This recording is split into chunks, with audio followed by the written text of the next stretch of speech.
Okay, so hello everyone. Thank you for joining us today at Ames's conference. And of course, we are doing our last stream of our 6-part series playing through Hades. So, as usual, it's the SASA gaming team with Kate Minniti and Alexander Vandewalle. And today we are featuring Greg Kasavin, who is the creative director and writer at Supergiant Games. So, we are extremely excited to have Greg with us today. Hopefully, as everyone is joining the stream, please say hi in the chat and everything. We would love to hear from you, especially as this is our last stream for Hades. So if you've been around, you've been seeing us play it for 5 weeks straight. Okay, so really quickly, what is SASA? SASA stands for Save Ancient Studies Alliance. It's our mission to reverse the current downward trend in the study of the ancient world by engaging the public and bringing together students and scholars to share their passion for the study of the ancient world in order to inspire a vast new generation of students. So we do this in a lot of ways. We have like 10 different teams between research. We have an Access database that's a searchable database. Of course, the Archeo Gaming team and other live events. And there's also Archeo Gaming learning modules that our lovely hosts have also made Archeo Gaming learning modules with us. So that stuff being implemented in schools. So check all that stuff out on our website, of course. Follow us on social media. We're on Facebook, Instagram, Twitter, YouTube, Discord, of course, Twitch, by searching Save Ancient Studies Alliance. Just some quick protocol. Please be kind and respectful. Listen and ask thoughtful questions. Again, we definitely want to hear you in the chat. Please be patient with our technology, although we haven't really had problems for our last few streams. So Quiet, don't say it. Right. These events will be recorded and put on our YouTube and Facebook as well. And there are spoiler alerts. So just if you haven't watched the last streams, there's definitely a few spoilers. So other than that, thank you very much for joining us. I'll hand it over to Kate and Alex. Thank you. Thank you. Thanks. Glad to be here. Yeah. Thank you, Greg, for accepting our invitation and coming to this last finale. Yeah, thank you so much for having me on the show and for playing through Hades on a number of occasions now. So it's really cool to hear your perspective on it. Yeah. Yes, and boy, do we have opinions on things, and have we had opinions on things? So everyone who's here, so you can ask questions in the Twitch chat if you have any questions for Greg. Those who are registered for the conference can also ask questions in the Zoom chat of the conference. Yes. This conference has been great so far, I think, and there's been a couple of specific talks on Hades as well. Like at that conference, there's been a talk about how Hades constructed so mythology and how space is being used in the game. There's also been a discussion on the several black castings for black depictions of gods and goddesses as well. So I think it shows our collective opinion on the game that we're really excited about it, and then we're so excited to stream it right now and discuss it with you. Yeah, thank you so much. I mean, we set out to make a game where no prior knowledge or interest in Greek myth would be necessary. That was something that we decided early on, but it was very important to us to honor the source material and to be faithful to what we believe to be kind of the spirit of the classics. Mm-hmm. Despite the game, as you've seen, of course, taking a variety of liberties by virtue of being an adaptation, several thousands of years after a lot of the source material was created. We found so much inspiration in kind of the oldest sources rather than kind of more modern media inspired by Greek myth. Of course, it's a video game first and foremost a work of entertainment, right? Mm-hmm. So yeah.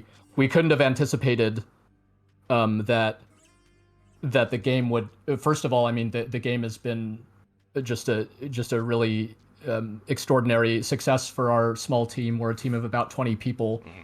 Based in San Francisco, though we have folks all over the world in some cases. But to have drawn interest from folks such as yourselves means a lot toward like as an indication that maybe we did something right when it comes to that honoring the source material kind of objective. There are just so many. I'm sure I'm preaching to the choir on this, but we just found that there were so many aspects of so many gods, for starters, that are so fascinating in Greek myth, but are just for whatever reason very rarely portrayed in media. And we had no, like, while working on the game early on, I had no explanation for why, for example, Nyx, the incarnate of night, is not typically found in media based on Greek myth, because to me it's like, wow, that's incredible. That's like it's like this awe-inspiring concept that one of the primordial gods is night, and from night sprang all these other kind of personifications of these kind of primal forces. So to me it's incredibly vivid. So we're like, hey, it's a story about the underworld. Nyx seems like she would have a significant role in this kind of setting, so she should be in the story. We don't know why she doesn't appear in other stories, but maybe there's some reason why nobody likes Nyx, and we can find that out the hard way, I guess. But sure enough, I mean, Nyx is one of those characters who ended up being. She's like, actually just moments ago there was like an amazing piece of Nyx fan art posted 34 minutes ago, an incredible piece of Nyx fan art like posted to our Twitter account or whatever. So she's we're in some respects it's no surprise that it's like this stuff has been inspiring people for thousands of years, so we're just in a long line of people being affected by it that way. Anyway, that was kind of a long way of saying thank you for having me on the show. Yeah. That's the best way of like of saying thank you for having you, and we are so stoked about this. We're a giant community of nerds, so we're very happy about this. Also, I know that many of our followers are people who dabble in the classics, and I mean, I'm a classicist, art historian, archaeologist myself, so I was excited for this game, although I never played a dungeon game before, and this was the thing that actually dragged me in. I would like to be the boring classicist here and go back like 1 second and say, you were talking about the sources. Did you read Hesiod? What did you read? How did you select which gods to put in here? Because it is a very interesting selection, because these are not the classics that someone would expect, right? Yeah, we have those too, right?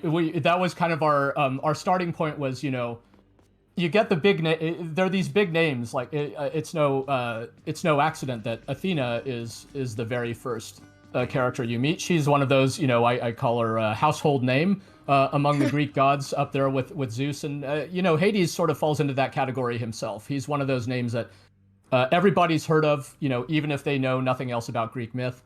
But yeah, there's so many others, and we just, a big part of the reason is that stories about these other gods have just been widely told already. We wanted. This is the first game. This is our fourth game as a studio, but our first ever game that's like an adaptation of existing source material. Our first three games are all our own kind of original settings. And so we had to, when you adapt Greek myth, you sort of have to confront your own hubris at the very beginning, I would say, because you have to ask yourself, what business do you have doing this? Something that many other much more talented people have done many times before. So what are you kind of adding to the conversation? What perspective do you have that hasn't already been expressed many times before and much better than you're ever going to do it? And we, as we did our soul searching around that question, we did find that take a couple of things, taking the point of view that what's compelling about the gods is their humanity more than their godhood. That was kind of one big part of it. It's great that Zeus can throw lightning bolts and Poseidon can command the seas and create earthquakes and stuff like that, but the part where they're this big dysfunctional family with like no accountability at the top, where they could just, there's no law, there's no system of law to kind of punish them. They just can punish each other through their own kind of social dynamics and politics. That part is deeply fascinating because in their bickering, in their sort of it's bounties I'm after. No need to turn the heat up this high. Like pettiness. Oftentimes we see ourselves. They're imperfect. So I love the idea that like if even the gods can't be perfect, what hope do any of us have? And so just kind of bringing them down to earth in that way was really compelling to us. And then taking the point of view of the underworld in particular was also really compelling to us. Because, Hades, we sort of play into this, but Hades in modern media very frequently gets reduced to like the villain, right? He's often tried to overthrow Olympus or things like that. And it doesn't really have any basis in the classical mythology. And in fact, those familiar with classical mythology, I think would generally agree that Hades, if you were to rank the gods in terms of sort of moral decency, Hades is certainly in the top half. Hades is up there. He doesn't do quite as many, he's at least not that have been documented. Even some of these kind of, even Golden Boy Apollo, he's done some things that, are not great. So this part where the gods just have all this kind of gray area around them was incredibly interesting to us. And then yeah, the discovery of like as we were digging into the material, discovering this idea that Hades might have had a son called Zagreus, according to some sources, was like, wait a minute. In my case, I've been studying, or I shouldn't say studying, I've been interested in Greek myth since from my earliest memories. I actually have the very first book I got on Greek mythology when I was like 6 years old. I still have it, so I've always been interested in it. But I had never heard of Zagreus before working on this project, and I'd never heard the insinuation that Hades, I always assumed that Hades was like childless, whereas these guys like Zeus and Poseidon, they get around. But Hades is much more, it kind of like fits with his personality, the idea that he might be childless. But then, wait a minute, who is this guy? Why does nobody know about Zagreus, and how does he fit into the mythology that does exist about that is known about Hades? And most notably, that's it's like the myth about the origin of the seasons, right? It's like how Persephone comes to join him in the underworld, and all the stuff with the the pomegranate seeds spending half her time on Olympus and in the underworld. So the idea that our game could be sort of the true story behind the myth, what really happened, how Zagreus fits into it, that was really fun to think about. And Hesiod is one of the principal sources, because theogony is very concise and very useful. It's like here's pretty much everybody. Here's everybody and all their relationships kind of in order, starting with Chaos and Nyx, and just here's where all the gods here's all the gods, and often here's like a descriptive adjective about them. You don't get too much about any of them, but you get a little bit. And these another, I brought up Nyx earlier, but Primordial Chaos is another character who is in Hades, and that actually to me is the best example of like everything springing from chaos is an amazing idea. And I know that it doesn't, as is sometimes noted, like chaos in Greek myth, it means more like the void, the abyss. It doesn't mean like disorder.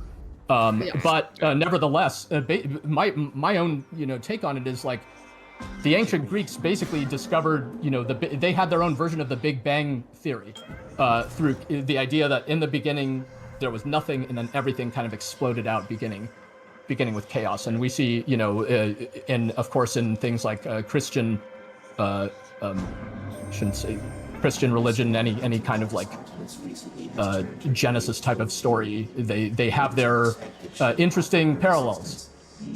So and chaos isn't necessarily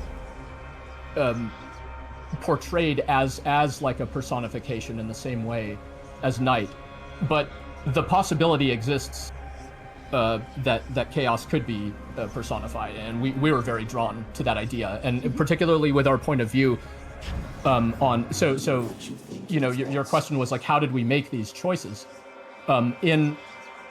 In thinking about the family, like the family dynamics and the theme, Primordial Chaos is the you know, the great ancestor of them all. So in a story about family, Chaos felt quite relevant as the originator of all this other stuff, and just basically this source of where even the different personality traits in the culture could have sprang forth from.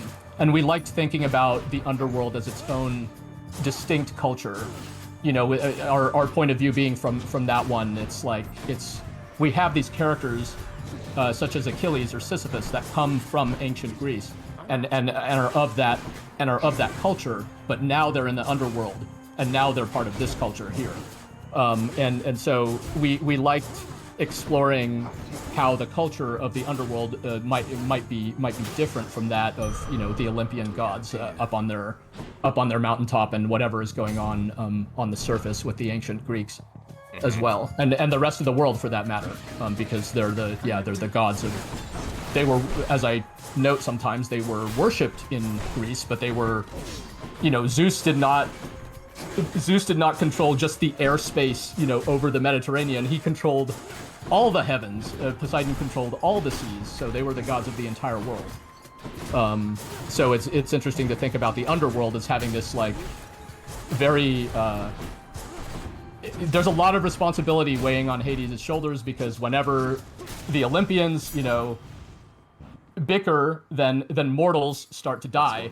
You know, Ares will do his shenanigans, and now suddenly Hades has, you know, thousands more shades lined up who need to be processed into his afterlife. So he's like, God damn it, these guys are making a lot of work for me. And that is a and it's a very like kind of plausible explanation, I think, as to why there would be some animosity. Because he's just, as this kind of hardworking guy, he's bitter that they keep sending him work. It's not a two-way street. He doesn't send them any work, but they keep dumping, you know, all of mortal kind winds up in the underworld, but the amount of like living creatures on the surface, there's a ton of gods to govern a relatively small number of living creatures, and then he has to govern all the dead creatures, everything that's ever done. And you know, fortunately he has help from these characters like Nyx and so on, and it was interesting to think about how he would have had to kind of ingratiate himself to these chthonic gods, those like native to the underworld. He moved to the underworld to take a job, and he shows up and they're like, yo, what the hell are you doing here? He's like, well, the fates said I'm now responsible for this, so tell me what to do, you know. So and we liked to you know, again, playing into that idea that Hades is the villain. He is the antagonist of this game. He has this foreboding appearance. He does not have a good relationship with his son by any means, but is he evil? Is he like, you know, like we hope that through playing the game, players can like gain sort of a deeper understanding for Hades, and not necessarily a sympathy for him, but at least an empathy for him, at least an understanding of why he is the way he is, why he's made the choices that he's made, even though some of them are quite poor, and that sort of thing. I think that's like that's something that like parents can surely sympathize with, right? You want to make choices that you think are good for you and for your children, and then your children go through a rebellious phase or, you know, something of the sort. And I would assume that like at a cosmic scale, that will make everything worse. I have a slew of questions from chat about the gods, if you're up for it. Yeah, bring it on. Right. I'll do my best. List of questions. I'm gonna read all of them in order, and you can answer in whichever order you want. Yeah. Some Olympians are missing. Many people were mentioning Hephaestus and Apollo. Mm-hmm. Question number 2, is Athena black because of Black Athena, Martel Bernard's book? Can I just take them one? Could I take them one at a time? I have no chance of remembering the earlier ones. Yes. Okay. Is that okay? First of all, yes. Yeah. Of course. So why isn't Apollo there? People seem to have opinions about Apollo. Yeah. We had to make So first of all, we felt well justified in not including every Olympian in part because I'm not, maybe you guys are, but I'm not aware of any. There's no single myth that I'm aware of that includes them all. Like even something like the Iliad, I don't believe that they're all mentioned. That I could be, someone can correct me on that. But at least it's certainly true that in many myths, the stories are based on a subset of characters. So our story is a specific one, and we wanted to include the characters that felt the most connected to that story.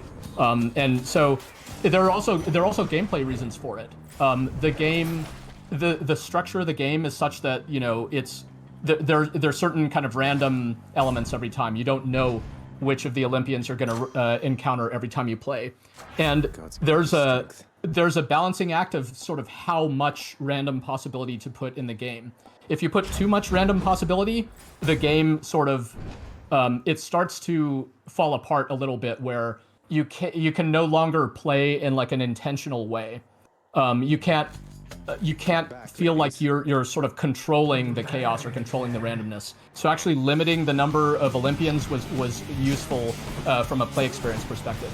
And then we got down, Apollo was one of the ones that when we started off, again, he's one of those household names, right? So we sort of assumed at the start that he, we'll probably end up including him at some point. We worked on the game over for like a 3-year period, so with game development, you don't necessarily know what you're going to end up with, right? As with any, I think, creative pursuit, like, what you start out with isn't necessarily exactly what you have at the end. So when the time came, the final Olympian that we added was Demeter, or we pronounce it that way, Demeter, however you prefer to pronounce her name. She's one of the,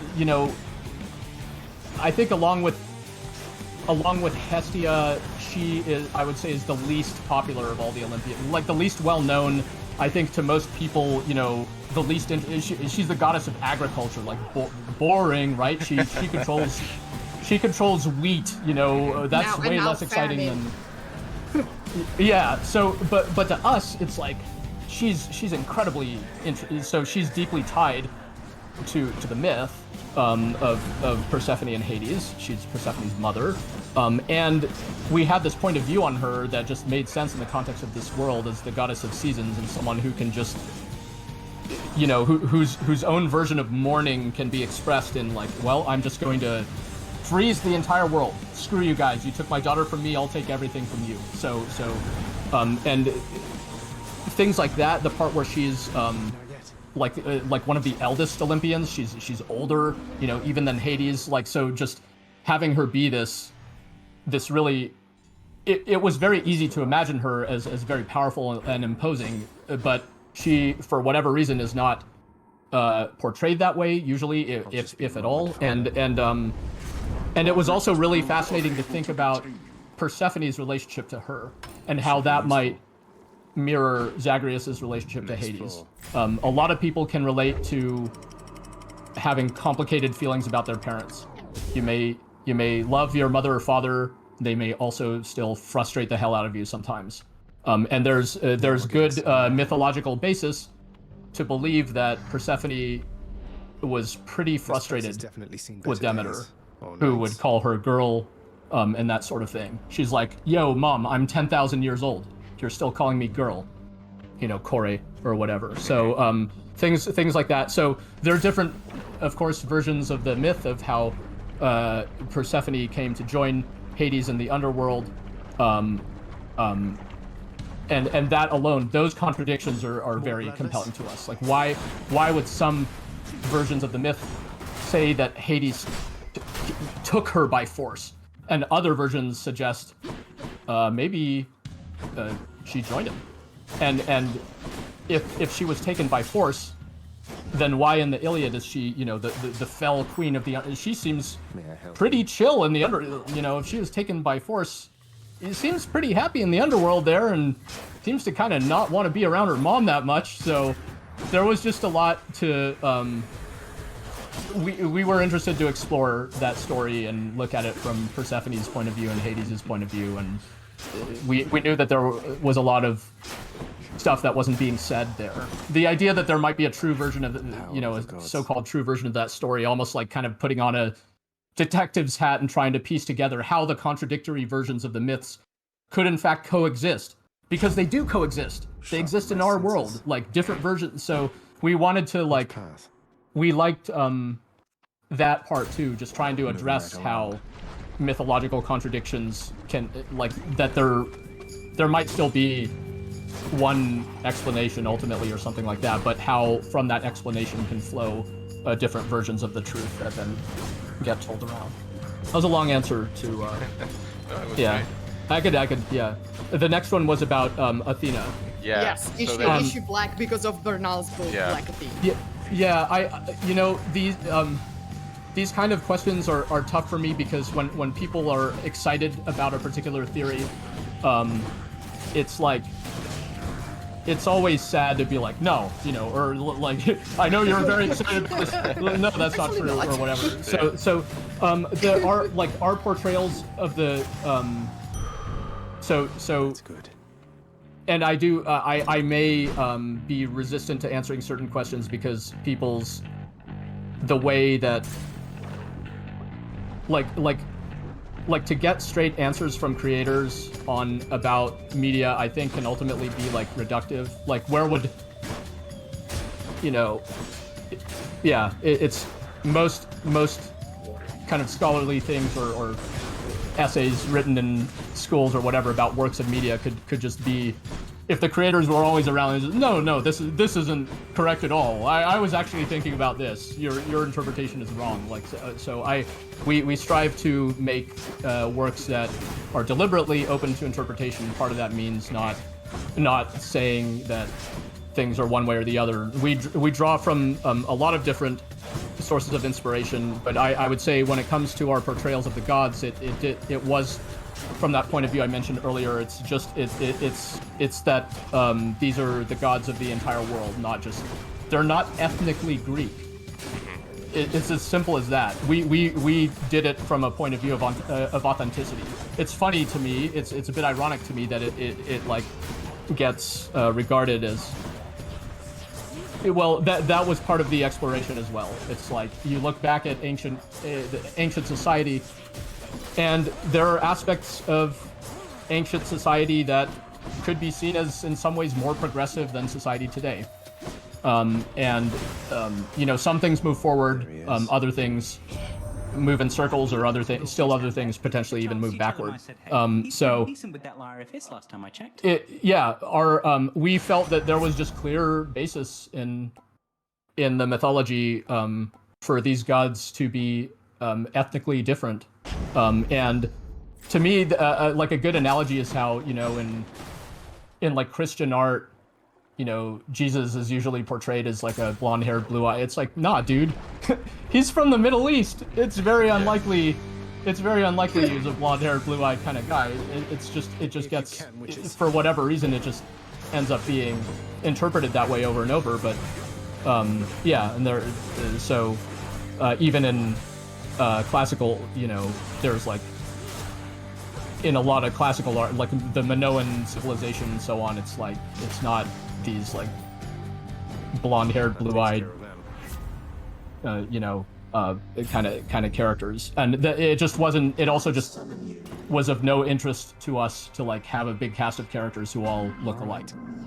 It's kind of as simple as that. One of the things that was exciting to us about having a big cast of characters in this game is for them to be different, to have just a variety of different characters and perspectives and tonality and all this kind of stuff. Because otherwise, what's the point?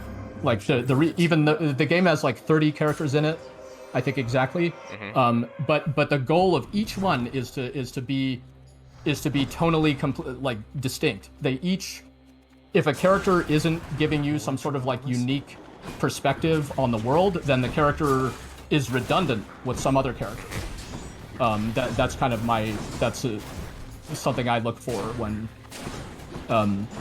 developing characters. Like, we have the idea of the tonal spectrum that we want in the story. We have the sense of like we want it to range from serious to silly and kind of everywhere in between. And then like, where does each individual character sit on that spectrum? You know, on the one hand, we might have these characters like Achilles and Patroclus that are more on the serious side, and then we have, you know, Skelly and Deuce on the sillier side, and it kind of like has the whole, you know, gradation across the board, and hopefully, and then collectively, hopefully it creates a kind of a specific and interesting tone. The humor, maybe this is going ahead to another question, but I'll get to it later. Yeah, the humor is intentional also. Just like good. The playing these games, like these kind of roguelike games, they have what I call, it's like a slapstick kind of experience, as I like to do. It feels like sometimes being in like a Bugs Bunny cartoon of like stepping on a garden rake and getting whacked in the forehead. So knowing that the play experience can be sort of ridiculous, where you feel, you know, really powerful at one moment and then you make a stupid mistake and you know, you die. We didn't want. It just didn't feel right for the game to take itself deadly serious when the play experience isn't like that either, and also just wanting to tell a family story that, something for you. You know, family stories and Greek myth, it can go infinitely dark. It can go profoundly, horribly dark. And we didn't want to go there. We wanted it to be, we liked the idea of an unexpectedly lighthearted game, despite the underworld setting. And again, it's kind of like, yeah, that's all people, you know, they see the dark and apparently dark and brooding, you know, son of Hades on the cover. It's called Hades. It's set in the underworld. Get out of hell. All this kind of edgy sounding stuff, but then it turns out to be more sort of heartwarming than that when you play it. We were interested in kind of in going that route with it and seeing what people thought of that, I guess. Yeah, it was just more like a story we wanted to tell. Someone in chat is pointing out, rightfully, that like Lucian of Samosata did comedy with this stuff, and so like entirely with the present. It's like, right. I think it's more like the Judeo-Christian tradition that puts the underworld and the afterlife in these like very serious tones because it's a punishment, right? There's a moral judgment there.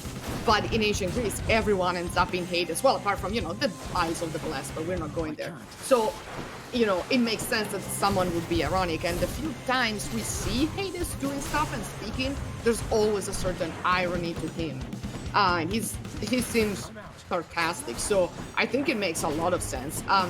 And also, I mean, there's too much depressing media content around. Like, it's good to have a fun game, honestly, right? I mean, that's what the game's supposed to be. It's supposed to be fun, and I think the humor really helps it in this respect. Yeah, or just there were other ways we kind of we definitely, you know, there's stuff like frogs. Frogs is like it's like people have this misconception that humor is like a recent invention. Humor has been around since I'm sure before language has been around, much less, you know, since ancient times. So and then you have these gods like, you know, a god like Dionysus. Like, if you're not considering him with the possibility of humor, I feel like it's missing an like, how could he not have some amount of humor to him, just by his very nature? And of course there are plenty of others. And then you know, the other part of it is this is a game that can be played indefinitely. There's no point where it like throws you back to the main menu and, you know, or something like that, and you've reached the end of the story. You could play it forever. So knowing that you could sort of exist in this world indefinitely, we wanted it to be a world where you didn't sort of feel miserable being there. We wanted you to actually feel like happier there, or that the more time you spend there, the more you've sort of developed these relationships with characters that you've grown affectionate toward. If we just had the kind of story where everybody just, you know, gets stabbed in the back, all your friends wind up dead, it's like, well, great, yeah, there's plenty of very compelling media where You know, that kind of brutality is central to it, but it didn't feel right for the kind of thing we wanted to make. And it contributed also to that sense of like why usually I would say adaptations of Greek myth, it varies. That's not I was going to say usually it takes itself pretty seriously, but that's not entirely true. You know, from like Percy Jackson and so on, like sometimes it can be more kind of more upbeat, but yeah. That was, I think that was only 2 questions, so. Oh no, that's fine. Like the chat is on fire. So first of all, everyone in the chat is saying that Alex is killing it, and like yes, that's the kind of the point. It is a slaying game after all.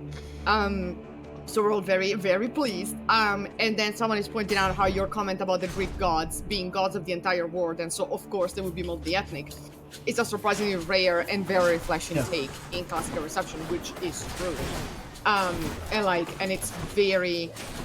It's a lot of fun to even see how these gods can be conceived by people who have not studied, I don't know, Winkelmann and other things, as non-white, non-traditionally, Greek looking, or like, with Greek attire and everything else. Like, I think it's a very refreshing interpretation of all of them. Also, we need to talk about the best boy in the afterlife. We need to talk about Cerberus. Oh, yeah. Why does it look like Clifford, the big red dog? Someone is asking. Does that really... If you're asking the question, you already know the answer. Cerberus actually is very... The idea... He's very significant to us as part of the kind of early development, because when we were, again, sort of like considering the theme, the setting of the game, the tone of it, the sort of realization, the observation that Cerberus is literally the family, he is literally Hades' dog.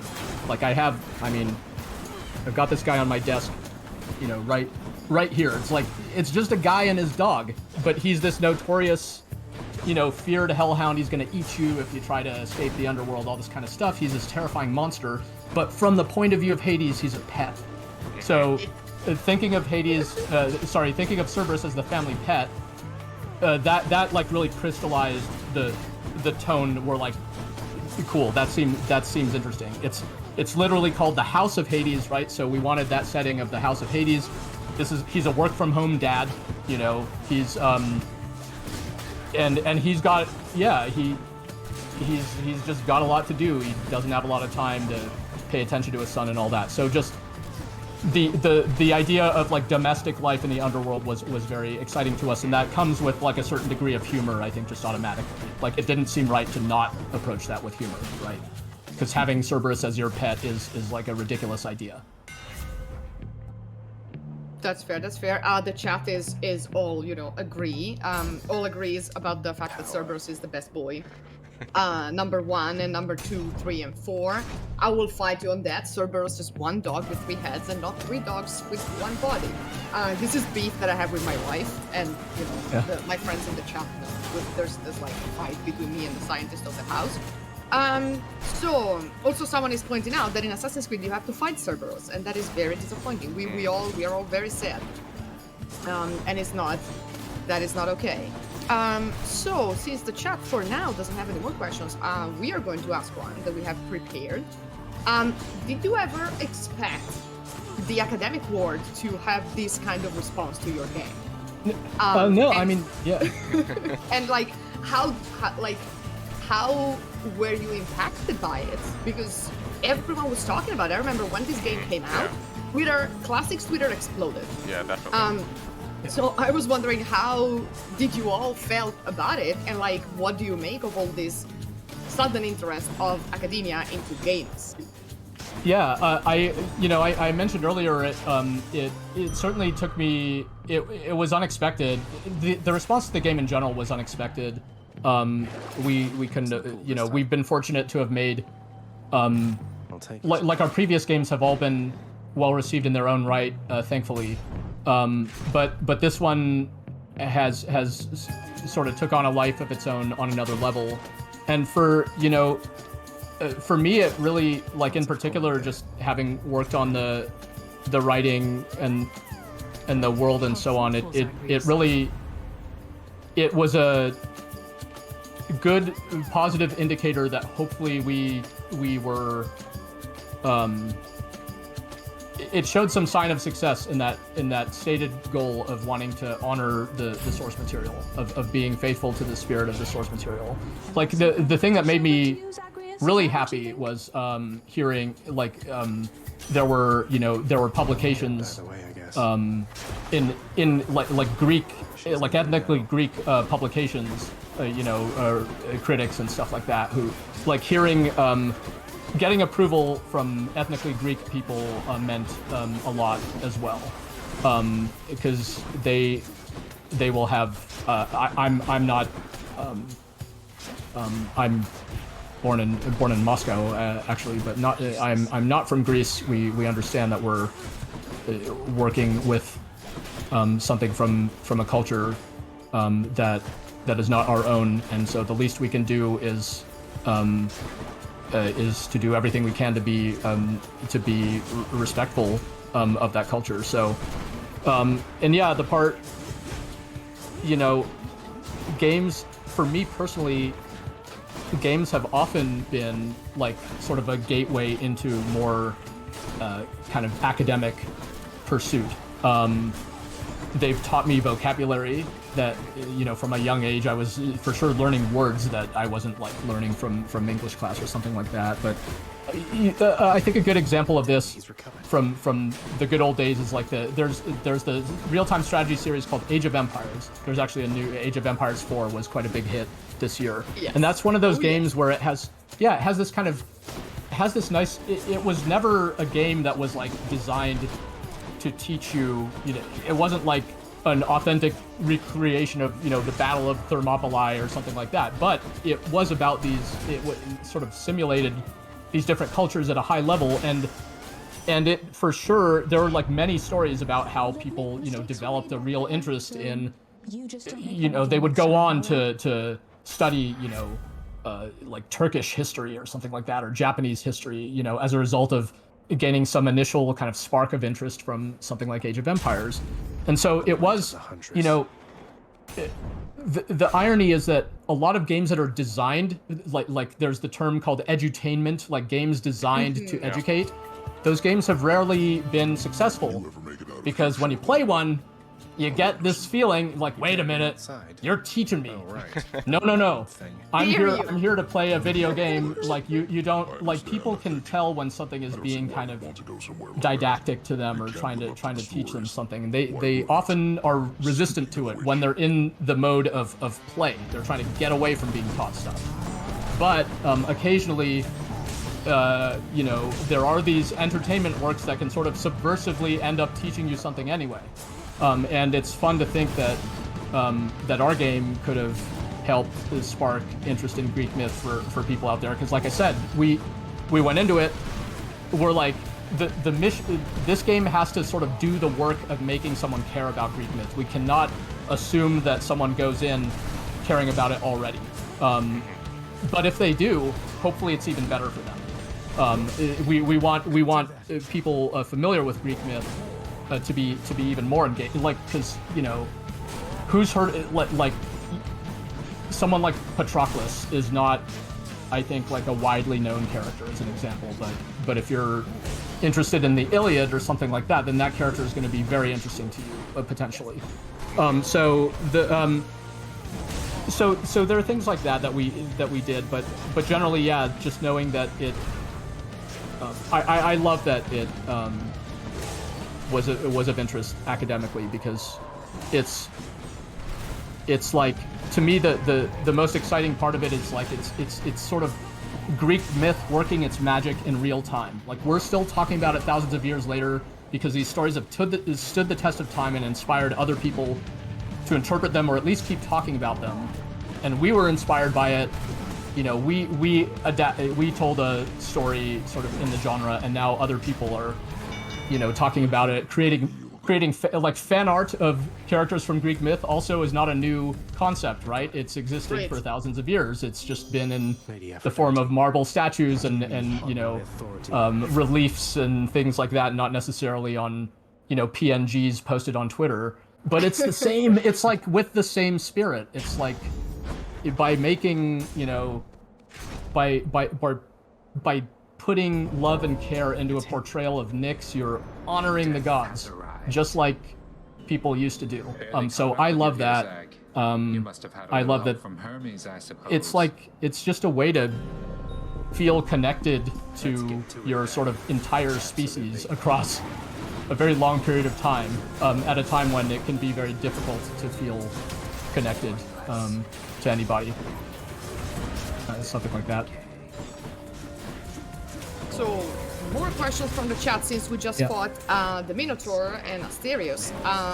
This is like a thing that we really liked, and like we talked about it in the previous episodes and everything else.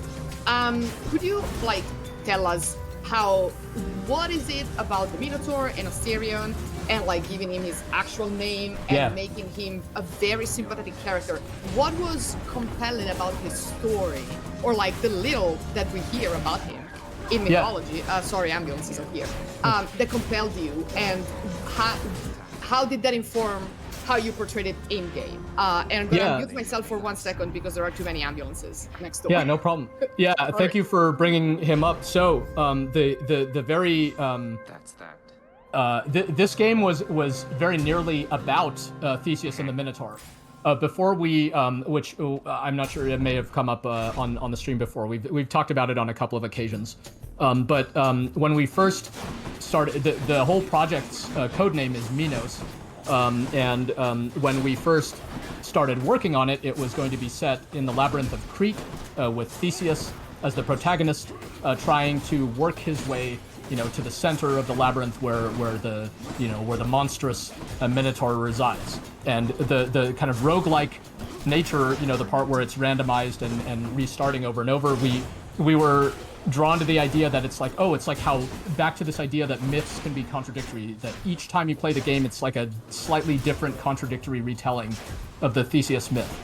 And Theseus, the myths around, so I spent a lot of time looking into the different versions of the Theseus myth is very, very, Theseus I find to be a very interesting character. He is filled with contradictions, and while he is one of these great Greek heroes, he, I think, as we sort of portray in this game, the notion of what a hero is in ancient Greece may not perfectly align with our modern idea of what a hero is. A hero in ancient Greece is someone who's like, above all, extremely good at killing. They're like super, super good at killing stuff. But whether they do they're not necessarily helping old ladies across the street. As with the gods and so on, whether they are moral paragons is something to be debated. And yeah, so we changed from Theseus and the Minotaur to the Hades theme, as we always planned for Theseus to wind up in the underworld, sort of at the end of that version of the game, because that has some basis in mythology. They're adventures of Theseus in the underworld, and King Minos himself ends up as one of the 3 judges of the underworld. So it seemed like a cool twist that Theseus is trying to slay the Minotaur, but there's even more, kind of a darker secret after that sort of thing. But it was only a couple of months into development where we were running into tonal issues with that version of the game, and we were having trouble making a version of Theseus that felt compelling sort of in reality rather than just sort of intellectually in the way that I'm describing. And in sort of then in the underworld research that we were doing then, that's when the name Zagreus, came up, and we're like, wait a minute, what if it's just sort of what if it starts in the underworld and ends up on the surface rather than the other way around, and it's about the son of the god of the dead and everybody. That was like a light bulb going off kind of moment where we very quickly, our art director Gen Z very quickly illustrated Zagreus to 90% accuracy, and we all kind of fell in love with the idea immediately. So Asterius the Minotaur, he has a name, first of all. It's just to me, it's just a perfect example of some of the stuff I was talking about, where like the classical source material is just, in my opinion, more interesting than like modern media, where the Minotaur is usually reduced to like it's like a type of monster. It's not even like a unique character. It's just like, oh, Minotaurs. You killed 10 Minotaurs. Yes. But in the mythology, it is like a specific guy with a really tragic story, a really super messed up story, even among I don't know. It's maybe middle of the road in terms of messed up stories when Greek myth is concerned. But the idea, and then the idea that his own like half sister Ariadne is the one who basically helps Theseus to kill him. It's just layers upon layers of tragedy. And so we really liked... Let's put it gently.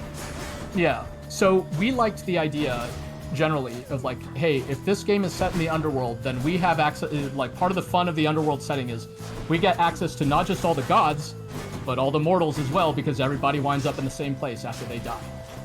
And we liked the idea that you have these like legendary characters in Greek myth, many of whose stories end very tragically, including Achilles, including Eurydice, and Asterius. And the idea of like what happens, like they're not really dead. They're all there in the underworld. So what happened to them? And there's some basis for this, right? It's like in Odysseus like finds Achilles, is like, hey man, like how's it been? Like so we already know that these characters are kind of still alive in a way in the underworld, and we wanted, I think it's in the, like Homer already sort of sequels his own work, right? And like you find out about these characters, what happened to these characters even after they died. So we like the idea of almost like the sequels to their myths. So like what happened to Theseus and the Minotaur? What was it? What would have happened if Theseus encountered the Minotaur in the underworld? Boy, that seems really awkward. But maybe it wasn't. Like maybe Theseus, despite being kind of a jerk in general, maybe he would have a bit of self-awareness and go like, you know, man, of all the amazing adventures I've had, of all the heroic stuff I've done, you were the most famous, like, part of my story. You were awesome, dude. You were one of the greatest opponents I've ever had. And like, oh man, you're stuck in Erebus. They don't know what to do with you because you're, neither human nor monster. You're kind of stuck in administrative limbo. So Theseus is a great hero entitled to an eternity in Elysium. He puts in a good word. And he helps, and they become friends. It honestly felt plausible based on the original material, and he could given infinite time because he's dead. Maybe he could learn to speak and become sort of more cultured. Because who's to say, maybe Asterius was always capable of being like a decent person, but he was thrown into a frickin' labyrinth and like forced to eat people. He was never given an education. Like no one ever took a chance on him before. So just like looking at the mythological characters from that kind of perspective and just I guess for lack of a better way to put it, almost just trying to imagine that things could end decently for them if they ended in some really horrible way while they were still alive. That's a really good take. And also like the thing about the Minotaur being basically like an abused child is very interesting, because usually and I'm really happy that you mentioned the fact that usually he's like a nameless like monster, like the Minotaur has become the name for this kind of monsters, but actually he's one of a kind. And he has a great name. His name is awesome. Yes. Like Asterius, Asterion. It's like it's actually you think of some of these names like Achilles and Heracles that you like get chill. I don't know. There's something about just sounding them out. And Asterion, Asterius, it's just, for me, it's up there as like a great name just to sound it out. So yeah, we wanted to name him for sure. Yeah. It's fair. It's like, it's also like the issue about his diet. Like, how can you eat meat if you have cow's heads? Yeah. You know, human teeth, maybe. Railroad teeth, but like, who does that? The chapter meantime has become D&D because someone is naming homes and everything else. Before, if the portrayal of Sisyphus as a more light-hearted, sympathetic character has anything to do with Albert Camus and his depiction of Sisyphus. And then we have a question about the administration and the bureaucracy in the afterword. So similar. I really appreciate the. It's funny because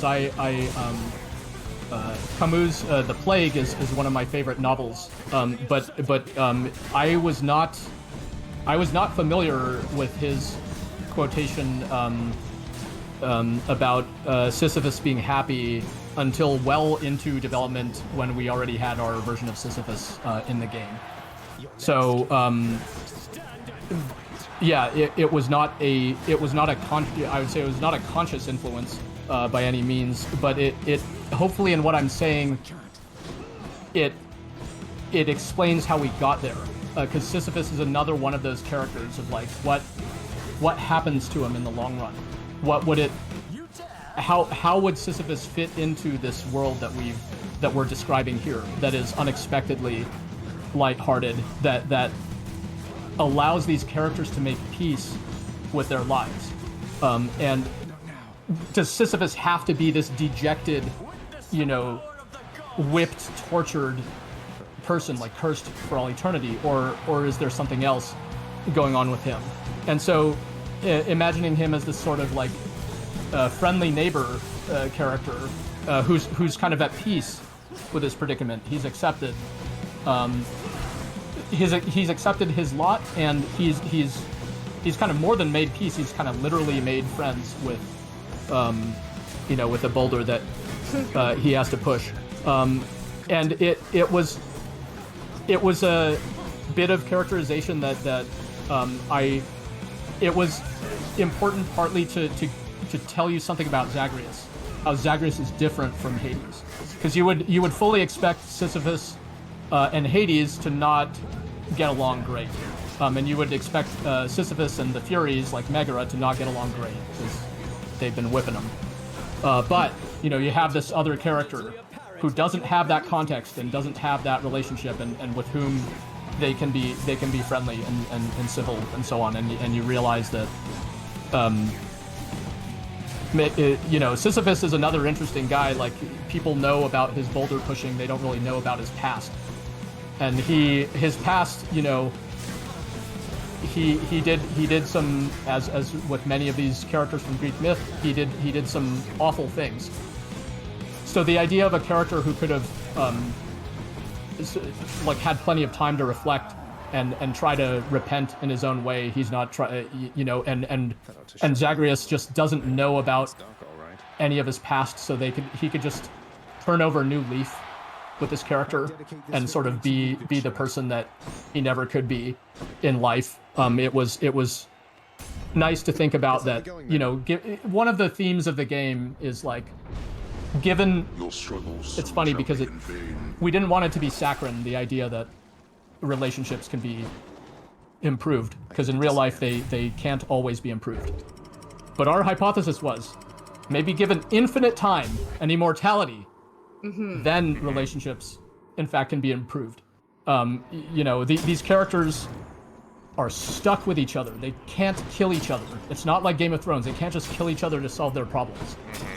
So the only way that they can solve their problems is by talking it out, by actually working it out like the hard way. So we had to sort of be open to the idea that these characters could have like that there could be positive outcomes for these characters, sort of given this set of conditions. So that's where Camus was for those familiar with our previous games, Camus' The Plague was a big influence on me on Transistor, our second game. A game about a city that is unraveling from something that is maybe reminiscent of a plague. I'm certainly familiar with the quotation now. Another long answer. I could talk about that. I like this stuff. So.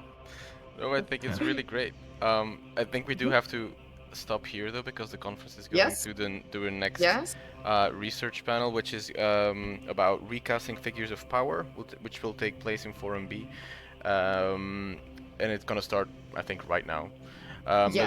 Greg, I really want to thank you for your amazing discussion, and I think everyone in the chat can agree that this has been fascinating hearing your takes on the game, and chat was on fire. Yeah, thank you for being with us. Thank you so much. Thank you, Alex, for dealing with all of this while playing the game. You really are our own, our homegrown great Heracles. Doing the labors and tolling while we do other things. We'll let everyone go. This is the last episode, so thank you for being with us. And we will start again on January 14th with Assassin's Creed Origins, Curse of the Pharaohs. So we're going to curse all the pharaohs while we're playing Curse of the Pharaohs. We did an Egyptologist. And me, also an Egyptologist. And Alex, who's gonna be there in between two, who's not an Egyptologist, people, but but it's okay, we love you. So thanks a lot, Greg, for being with us. Thank you for answering all these questions as much depth as you did, and giving us a great perspective on this game. Everyone go play the game now, like right now, immediately. Right now. And I'm gonna take a sip of water because I've been talking for too much.